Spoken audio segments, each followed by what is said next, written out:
Salut YouTube, j'espère que tu vas bien. On se retrouve aujourd'hui pour une nouvelle vidéo setup. Je vais te montrer l'envers du décor, ce que j'utilise pour streamer, pour faire des vidéos, tout simplement créer du contenu sur les réseaux sociaux. Pourquoi, comment, je vais essayer d'afficher le prix à l'heure actuelle et 2-3 éléments du décor pour ceux que ça peut potentiellement intéresser. À prendre en compte que franchement, de toi à moi, tu n'as absolument pas besoin d'avoir autant de matériel pour commencer à créer du contenu sur les réseaux sociaux. Tu peux streamer, faire des vidéos à partir de ton téléphone. Franchement, si tu veux commencer, essaye avec ce que tu as. Et petit à petit, si tu peux te le permettre, essaye d'investir. Mais franchement, te mets pas une pression matérielle. Fais comme tu peux et fais ce que tu as envie. On y va, on passe sur le téléphone. Nous voilà sur mon téléphone pour tout simplement pouvoir vous montrer l'envers du décor. C'est quand même vachement plus simple. Je vais vous expliquer un peu d'où ça vient, qu'est-ce que c'est et à peu près combien ça coûte. Toutes les LED que vous voyez ici, donc la barre, la grande barre de LED ici et les deux petits points lumineux ici sont de la marque Govee. La marque Govee, pour ceux qui connaissent un peu Philips Hue, c'est à peu près l'équivalent. C'est des lampes, des LED que vous pouvez connecter avec votre téléphone en Wi-Fi, à Alexa, à Google Home. Vous avez une application mobile aussi pour pouvoir les gérer, c'est super bien. Vous pouvez même les connecter aux alertes de votre live, c'est trop bien. Ça vous permet de faire une petite ambiance lumineuse plutôt pas mal. Je vous afficherai les prix des 3 LED différentes, comme ça vous verrez un peu ce que ça vaut. Mais franchement pas mal. Vous avez pas mal de références au studio Ghibli. Je suis une très passionnée de Miyazaki et du studio d'animation avec qui il a travaillé. Et donc vous pouvez en voir un peu partout. Vous avez 3 Totoro, des petites peluches incroyablement mignonnes. Vous avez le Chabus, vous avez la petite animale dans Nausicaa.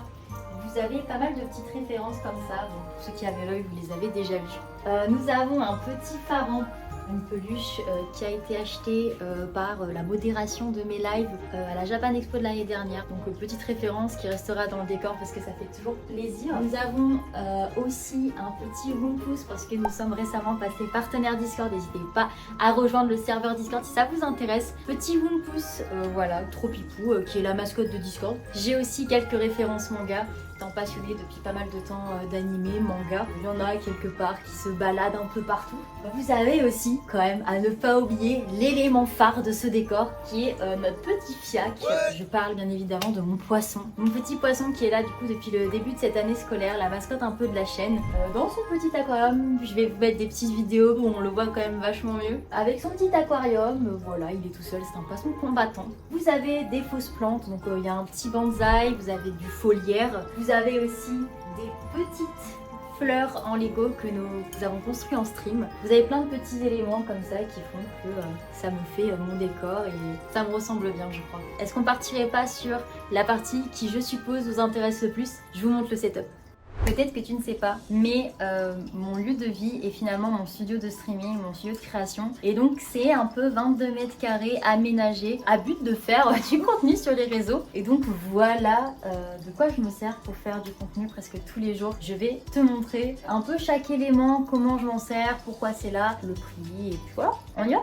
J'utilise comme périphérique un Razer Ornata Chroma que j'ai maintenant depuis plus de 5 ans, ainsi que la Death Raider Elite et tout ça sur un tapis de souris ok qui m'a coûté 10 balles, vraiment pas mal pour le prix. On peut voir aussi un hub de chargement, mais ça a rien à voir, mais à côté un Stream Deck de taille moyen. Il y a un plus petit, il y a un plus grand, mais franchement le taille moyen est clairement convenable. Pour ceux qui me posaient la question, est-ce qu'un Stream Deck est obligatoire pour streamer? Franchement non, je trouve que c'est totalement superflu, c'est pas du tout obligatoire, c'est un confort, voilà, c'est clairement un confort. Mettre le prix là-dedans, c'est pas forcément la meilleure des idées. Vous pouvez améliorer autre chose de votre setup, c'est vachement mieux. Au niveau de ma caméra, j'utilise 2 points de lumière qui sont les Keylight de chez Elgato. Voilà, j'en ai 2 sur les 2 côtés de mon bureau et une caméra de chez Sony, la A5100 avec un objectif de 16 mm posé sur un petit trépied à hauteur de tête.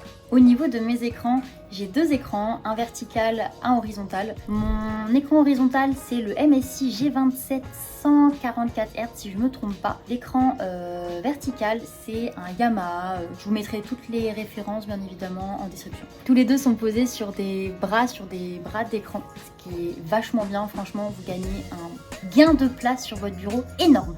Pour tout ce qui est audio, je suis avec un Shure MV7 qui est mis sur le fameux bras Elgato qui est sorti assez récemment, qui est un bras low profile. Voilà, il prend pas trop de place, c'est super bien. Qui est du coup branché en XLR à la fameuse Go XLR qui retranscrit sur mon PC tout ce qui vient de mon micro. Qui me permet aussi par la même occasion de faire une gestion audio, de séparer la musique, les jeux et ma voix. Au niveau son, tout simplement, j'ai le DT990 Pro en 250 ohms qui est donc branché sur la Go XLR constamment. Voici peut-être ce qui intéresse le plus d'entre vous. Voici mon setup PC. Vous pouvez voir dedans 32 Go de RAM, voilà, des RAM Corsair, posées sur une carte mère MSI. Je vous mettrai la référence, je vous afficherai la référence. Sur la carte mère MSI, j'ai un i7 11e génération qui est ventilé par un water cooling Corsair. Vous avez ici une petite 3070 Ti tenue par un petit pied, pas piqué des hannetons. Tout ça dans un boîtier Corsair, le 5000D Airflow.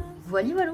Nous revoilà dans le setup. Je voulais vous montrer aussi ce que j'utilisais pour faire des lives IRL. Donc c'est mon téléphone, l'iPhone 14 Pro, oui, l'iPhone 14 Pro, avec un DJI Home 6 qui fait aussi perche. Franchement, c'est super bien, ça stabilise et ça donne, enfin, du moins ça évite de donner envie de vomir aux personnes qui regardent votre stream, voilà. On apprend petit à petit que la stabilisation, c'est quelque chose de super important. J'espère que cette vidéo vous a plu, j'espère que j'aurai donné assez de détails et que peut-être j'aurai donné envie à certains d'améliorer leur setup. J'envisage à l'avenir de vous faire plutôt des vidéos tuto pour savoir vraiment comment fonctionne, comment éclairer, comment bien régler votre OBS ou ce genre de choses. Donc j'espère que ça sortira bientôt. Je vous souhaite de passer une bonne journée ou une bonne soirée et je vous fais des bisous. Ciao!